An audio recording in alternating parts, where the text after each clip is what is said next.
मुख्यमंत्री विजय यांनी सरकारी हॉस्पिटलमध्ये छापा मारला. त्यानंतर हॉस्पिटलमधून असं भयंकर सत्य समोर आलं. संपूर्ण देश हादरला. कोणालाही माहिती नव्हतं मुख्यमंत्री सरकारी हॉस्पिटलमध्ये छापा टाकतील, सरकारी हॉस्पिटलची तपासणी करतील. नेमकं मुख्यमंत्री विजय यांना सरकारी हॉस्पिटलमध्ये काय सापडलं, काय आढळलं, चला सविस्तर आपण या व्हिडिओमधून जाणून घेऊ. आपण अनेक वेळा सिनेमा पाहतो. एखादा हिरो येतो, भ्रष्टाचारामध्ये उभा राहतो, गरिबांसाठी उभा राहतो आणि शेवटी संपूर्ण व्यवस्था बदलून टाकतो. थिएटरमध्ये आपण टाळ्या वाजवतो, शिट्ट्या वाजवतो, हिरोला अगदी डोक्यावरती घेतो. पण आता एक प्रश्न स्वतःला विचारूया, असाच हिरो जर खऱ्या आयुष्यामध्ये मुख्यमंत्री बनला तर? ज्या पद्धतीने सिनेमामध्ये दाखवलं त्या पद्धतीने त्याने खरंच काम केलं तर? असं आपण अनेक लोकांनी विचार केला असेल. पण हे आता खरं घडताना दिसतोय. जो अभिनेता सिनेमामधून गरिबांना न्याय द्यायचा, भ्रष्टाचाराविरोधात उभा राहायचा, तोच व्यक्ती आज खऱ्या आयुष्यामध्ये मुख्यमंत्री म्हणून लोकांच्या जीवनामध्ये बदल घडवतोय. तमिळनाडूचे मुख्यमंत्री सी विजय जोसेफ यांना आजही प्रेमाने थलपती विजय असं म्हणतात. आता सर्वांनी लक्ष देऊन ऐका, मुख्यमंत्री विजय यांनी नेमकं काय केलंय. तमिळनाडूमधील एका गरीब महिलेने सोशल मीडियावरती एक साधा व्हिडिओ पोस्ट केला होता.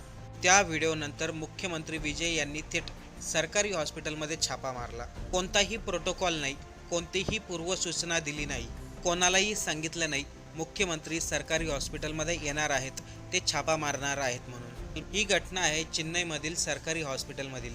एका सरकारी हॉस्पिटलमुळे बाकीच्या हॉस्पिटलवरती देखील कारवाई झाली. काही दिवसापूर्वी चेन्नईमधील सरकारी हॉस्पिटलमधून एका महिलेने सोशल मीडियावरती एक व्हिडिओ पोस्ट केला होता. त्या महिलेचा आवाज अक्षरशः वेदनेने भरलेला होता.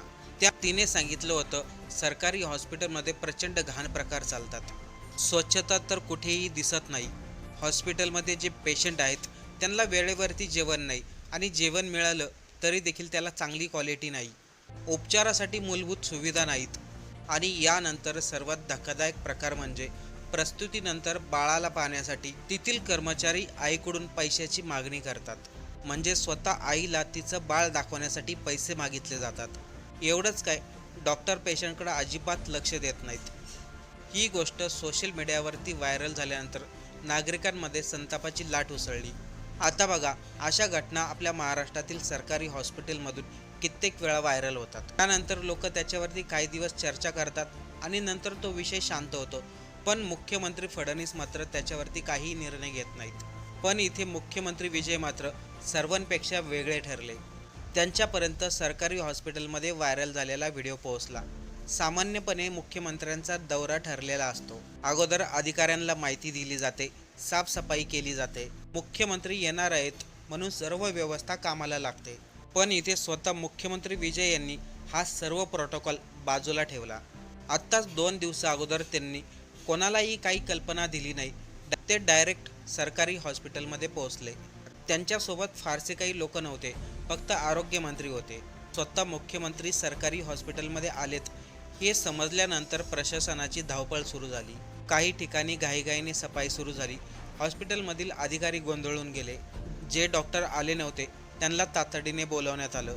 पण मुख्यमंत्री विजय यांचा फक्त सरकारी हॉस्पिटलची पाहणी करणं नव्हता. त्यांचा उद्देश होता हॉस्पिटलमधील खरी परिस्थिती जाणून घेणं. मुख्यमंत्री विजय थेट सरकारी हॉस्पिटलच्या जनरल वॉर्डमध्ये गेले. त्यानंतर ICU विभागामध्ये गेले. ज्या ठिकाणी महिला उपचार घेतात त्या ठिकाणी जाऊन महिलांशी संवाद साधला. पेशंटच्या अगदी जवळ बसून त्यांनी पेशंटची विचारपूस केली. इथे डॉक्टर वेळेवरती येतात का? सरकारी हॉस्पिटलमध्ये जे ॲडमिट झालेत त्यांना औषधं बाहेरून आणावं लागतात का? हॉस्पिटलचं जेवण चांगलं आहे का? वेळेवरती मिळतं का?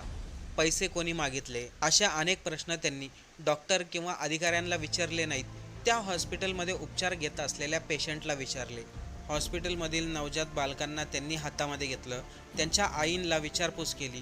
प्रत्येक प्रश्नाची उत्तरं त्यांनी लिहून घेतली. कोणत्या वॉर्डमध्ये काय प्रॉब्लेम आहे, डॉक्टर कधी येतात, जेवण कधी येतं, हॉस्पिटलमध्ये फॅन चालू आहेत की नाही, बाथरूम स्वच्छ आहे की नाही, पिण्याचं पाणी आहे की नाही. यानंतर त्यांनी हॉस्पिटलच्या ज्या ठिकाणी मशिनरी ठेवल्या होत्या त्या सर्व मशिनरी चेक केल्या.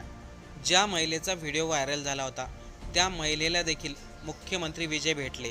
त्या महिलेने मुख्यमंत्री विजय यांना सांगितलं, माझ्या बाळाचा जन्म झाला आणि मला येथील कर्मचाऱ्यांनी बाळाला पाहण्यासाठी पैसे मागितले. मुख्यमंत्री विजय यांनी त्या कर्मचाऱ्याला जागेवरतीच पदावरून हटवलं. यानंतर मुख्यमंत्री विजय यांनी हॉस्पिटलमधील डॉक्टर अधिकाऱ्यांबरोबर बैठक घेतली. ज्या डॉक्टरांविरुद्ध अधिकाऱ्यांविरुद्ध तक्रारी आहेत त्यांच्यावरती कारवाई करण्याचे आदेश दिले. सरकारी हॉस्पिटलमध्ये भ्रष्टाचार अजिबात सहन केला जाणार नाही. कोणत्याही पेशंटला त्रास झाला तो देखील सहन केला जाणार नाही. याचबरोबर त्यांनी सरकारी हॉस्पिटलमध्ये सरकारी हेल्पलाईनचे मोठे मोठे पोस्टर देखील लावले. कोणत्याही नागरिकांना काही त्रास झाला तर 24 तास कधीही आपण सरकारला संपर्क साधू शकतात. तात्काळ तुम्हाला मदत मिळेल.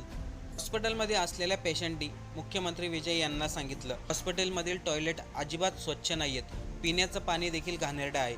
त्या ठिकाणी स्वच्छता नसते आणि त्यामुळे मच्छर देखील भरपूर येतात. पेशंटनी ज्या ज्या मागण्या सांगितल्या विजय यांनी तात्काळ ते पूर्ण करण्याचे आदेश दिले. त्यानंतर तमिळनाडूमधील सर्व सरकारी हॉस्पिटलना तातडीने आदेश देण्यात आले. कारण की मुख्यमंत्र्यांचं प्रत्येक सरकारी हॉस्पिटलमध्ये जाणं शक्य नाही. त्यामुळं या घटनेचा व्हिडिओ सोशल मीडियावरती व्हायरल झाला. त्या व्हिडिओच्या माध्यमातून तमिळनाडूमधील सर्व सरकारी हॉस्पिटलला आदेश देण्यात आले. कोणत्याही हॉस्पिटलमध्ये छापा टाकण्यात येईल, कोणत्याही हॉस्पिटलची पाहणी करण्यात येईल. त्यामुळे आजपासूनच तयारीला लागा. स्वच्छता ठेवा. कोणत्याही पेशंटला त्रास होता कामा नये. या अगोदर देखील मुख्यमंत्री विजय यांनी अवघ्या 1.5 महिन्यामध्ये जनतेसाठी मोठे मोठे निर्णय घेतले आणि त्या निर्णयांचं त्यांचं देशभरामध्ये कौतुक देखील झालं. आता हीच गोष्ट आपल्या महाराष्ट्रामध्ये घडली तर काय होईल बघा. आपल्या महाराष्ट्रातील मोठ्या मोठ्या शहरांमध्ये मोठे मोठे सरकारी हॉस्पिटल आहेत. जास्त करून मुंबईमध्ये मोठे सरकारी हॉस्पिटल आहेत. पण त्या हॉस्पिटलमध्ये देखील पेशंटने अनेक वेळा तक्रारी केल्या आहेत. हॉस्पिटलमध्ये औषधांची कमतरता, लांबच लांब रांगा, अजिबात स्वच्छता नाही. अनेक हॉस्पिटलमध्ये तर भ्रष्टाचाराचे आरोप देखील झाले आणि त्याचे सोशल मीडियावरती व्हिडिओ देखील व्हायरल झाले. लोक फक्त संताप व्यक्त करतात आणि काही दिवसांनी सर्वजण विसरून जातात. तमिळनाडूमधील मुख्यमंत्र्यांनी जे केलंय ते आपल्या महाराष्ट्रामधील मुख्यमंत्री का करू शकत नाही? ते आजपर्यंत एकाही सरकारी हॉस्पिटलमध्ये व्हिजिटला का गेले नाहीत? आजही कित्येक पेशंट असे आहेत ज्यांना सरकारी हॉस्पिटलमध्ये पुरेशा सुविधा मिळत नाही आणि त्यामध्ये त्यांचा जीव जातो. आज आपण मुंबईमधील KM हॉस्पिटलमध्ये जा, सायन हॉस्पिटलमध्ये जा, तिथेही मोठमोठ्या रांगा असतात. हॉस्पिटलमधील अपुऱ्या सुविधामुळे कित्येक लोकांचे जीव जातात. पण या गरीब लोकांच्या जीवाची किंमत नसते. त्यामुळे कोणीही त्याकडे लक्ष देत नाही. पण यामध्ये तमिळनाडूचे मुख्यमंत्री विजय मात्र सर्वात वेगळे ठरलेत. त्यांनी गरिबांसाठी जे काही निर्णय घेतलेत त्यांचं आजपर्यंत कौतुकच होत आलंय आणि इथून पुढे जे काही निर्णय घेतील त्यांचं कौतुकच होईल. मुख्यमंत्री विजय यांनी सरकारी हॉस्पिटलमध्ये जे काही छापा टाकला, डॉक्टरांवरती, अधिकाऱ्यांवरती जी काही कारवाई केली त्याबद्दल आपल्याला काय वाटतंय? आपलं मत कमेंट करून नक्की सांगा.